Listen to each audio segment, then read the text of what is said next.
নমস্কার, টিভি9 বাংলায় আপনাদের আরো একবার স্বাগত জানাই। আপনাদের সঙ্গে রয়েছি আমি চয়নিকা। এবার দুয়ারে সরকারের শিবিরে সিপিএম এর ক্যাম্প।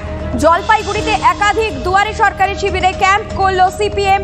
সাধারণ মানুষকে সাহায্য করার জন্যই ক্যাম্প, দাবি বাম শিবিরের। সামনেই ভ্যালেন্টাইন্স ডে, কটাক্ষ বিজেপির। এবার দুয়ারে সরকারি শিবিরে সিপিএম এর ক্যাম্প, আরো বিস্তারিত জানবো। আমাদের সঙ্গে টেলিফোনে রয়েছেন আমাদের প্রতিনিধি নীলেশ্বর। নীলেশ্বর, এ আবার কেমন ব্যাপার? দুয়ারে সরকারি শিবিরে সিপিএম এর ক্যাম্প। হ্যাঁ দেখো, এই ঘটনা সামনে আসার পরে কিন্তু রীতিমতো হইচই পড়ে গেছে রাজনৈতিক মহলে, যেখানে দেখা যাচ্ছে যে সিপিএম নেতৃত্ব এতদিন কটাক্ষ করত এই যেটা তৃণমূল পরিচালিত বা রাজ্য সরকারের এই যে দুয়ারে সরকার ক্যাম্প, তাকে নিয়ে বিভিন্ন সময় কটাক্ষ করেছে তারা। এবার দেখা গেল সেইখানে কিন্তু তারা শিবির করেছে। এই জায়গায় দাঁড়িয়ে সিপিএম এর বক্তব্য যে এটা মানুষের জন্য, এই মানুষ এখানে আসছে, মানুষ এখানে বিভিন্ন সময় সহায়তা পাচ্ছে না, তাই তারা সহায়তার হাত বাড়িয়ে দিতেই ক্যাম্প করেছে। আর এটা নিয়ে কিন্তু কটাক্ষ করেছে বিজেপি। এই জায়গায় এখন প্রচন্ড রাজনৈতিক চর্চা শুরু হয়ে গেছে জলপাইগুড়ি জেলায়। না, কিন্তু দুয়ারে সরকারের শিবিরকে কেন বেছে নেওয়া হলো? তাদের বক্তব্য, সিপিএম এর যেটা বক্তব্য, যেহেতু এটা একটা সরকারি কর্মসূচি, মানুষের পয়সাতেই এই ক্যাম্প হচ্ছে, কিন্তু মানুষ আসছে সেখানে, মানুষ পরিষেবা পাচ্ছে না, তাই তারা তাদের এই ফর্ম ফিল আপ বা ইত্যাদি এই জাতীয় যে কাজগুলো আছে সেগুলো তারা করে দিচ্ছে। এমনটাই কিন্তু বক্তব্য সিপিএম এর পক্ষ থেকে।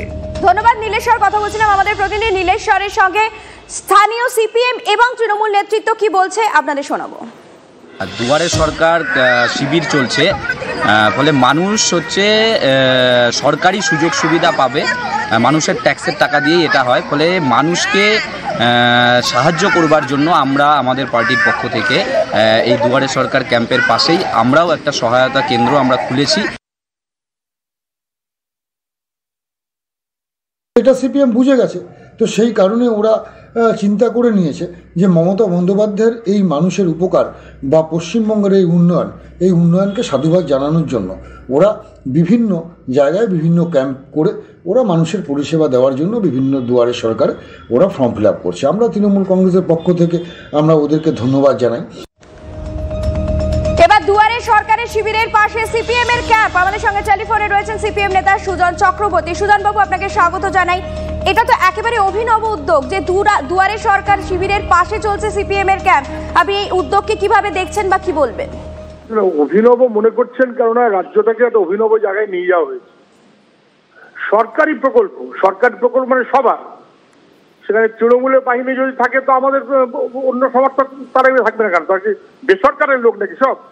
আর কেনা করলাম নাকি সরকারের কর্মচারীরা? আর সরকারের প্রকল্প কালীঘাটের টাকায় প্রকল্প চলে নাকি? দুয়ারে সরকার সরকারি প্রকল্প। আমরা বরাবর মানুষের সেবায় মানুষের পাশে থাকি। পঞ্চায়েতের তা থাকার কথা, পঞ্চায়েত তা করতে পারছে না বলে সরকারকে দুয়ারে সরকার করতে হচ্ছে। পঞ্চায়েত ফেল, তাই দুয়ারে সরকার।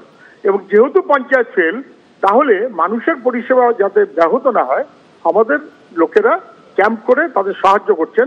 এটাই তো উচিত, মানে বহু জায়গাতেই করছে। আপনার নজরে এক জায়গায় এসছে, বহু জায়গাতেই তা করছে। মানুষের পাশে বরাবর বামপন্থীরা। ঘরের চেয়ে বনের মোষ তারায় বলে না, বামপন্থীরা বনের মোষ সর্বনাশ করে দিচ্ছে, তাড়াবার জন্য ঘুরে ঘুরে বেড়াচ্ছে।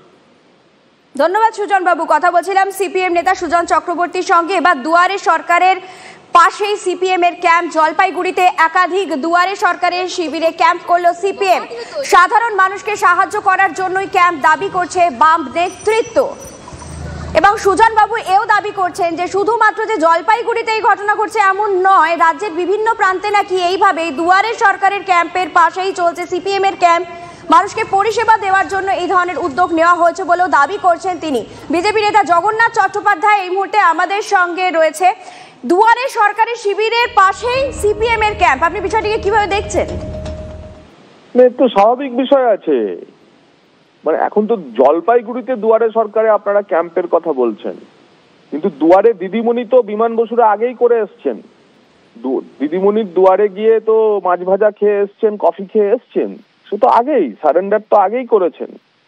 তাই এ আঁচলে বসে কাস্তে হাতুড়ি নিয়ে যে রাজনীতি হচ্ছে, সে রাজনীতি মানুষের সামনে স্পষ্ট হচ্ছে। দুয়ারে সরকার সরকারের প্রকল্প পশ্চিমবঙ্গের সমস্ত মানুষের প্রকল্প, সেটা তো নতুন কথা না। সিপিএম এর মাধ্যমে আসলে বলতে চাইছে যে চটি পেছনে রেখে আঁচলে বসে হাতে কাস্তে হাতুড়ি নিয়ে আমরা এখন বিপ্লবের স্বপ্ন দেখব। সেই বিপ্লবের স্বপ্ন দেখা জলপাইগুড়ি থেকে শুরু হলো এবং তারা বলছে আমাদের অনুপ্রেরণা। জগন্নাথ বাবু, সুজন বাবু তো সে কথা বলছেন না, বলছেন গোটা রাজ্য জুড়ে নাকি বিভিন্ন জায়গাতেই এরকম চলছে, আমাদের নজরে এসে শুধুমাত্র জলপাইগুড়ির ছবিটাই। না, তার মানে স্পষ্ট হচ্ছে সেটিংটা যে আছে সেটা সুজন বাবু স্পষ্ট করে দিচ্ছেন। আমি তো সেটাই বলতে চাইছি যে চটির উপর বসে আঁচলে থেকে হাতে কাস্তে হাতুড়ি নিয়ে বিমানবাবুদের মাছ ভাজা খাওয়ার স্বপ্ন দেখতে দেখতে আবার বিপ্লব দীর্ঘজীবী হোক, সিপিএম এর কাছে এখন এটাই মূল কথা। অনেক ধন্যবাদ জগন্নাথ বাবু আপনার গুরুত্বপূর্ণ মতামতের জন্য। বিজেপি নেতা জগন্নাথ চট্টোপাধ্যায়ের সঙ্গে আমরা কথা বলছিলাম। দুয়ারে সরকারের শিবিরের ঠিক পাশে সিপিএম এর ক্যাম্প। জলপাইগুড়িতে একাধিক দুয়ারে সরকারের শিবিরে ক্যাম্প করলো সিপিএম। সাধারণ মানুষকে সাহায্য করার জন্যই ক্যাম্প দাবি করছে বাম শিবির। এদিকে স্থানীয় বাসিন্দারা কি বলছেন এই গোটা বিষয়টিকে নিয়ে আপনাদের শোনাবো। সিপিএম পার্টির থেকে যে ফর্ম ফিল আপ করে দিল, এটাতে কি সুবিধা হলো তোমাদের না কি ব্যাপার? সুবিধার জন্যই তো। আর এমনি নিজে করতে পারছিলে না, তাই তো? নিজে করতে পারি নাই জন্যই তো। হ্যাঁ, তাহলে করে দিলে কি সুবিধা হলো? হ্যাঁ, করে দিলে সুবিধা হতো।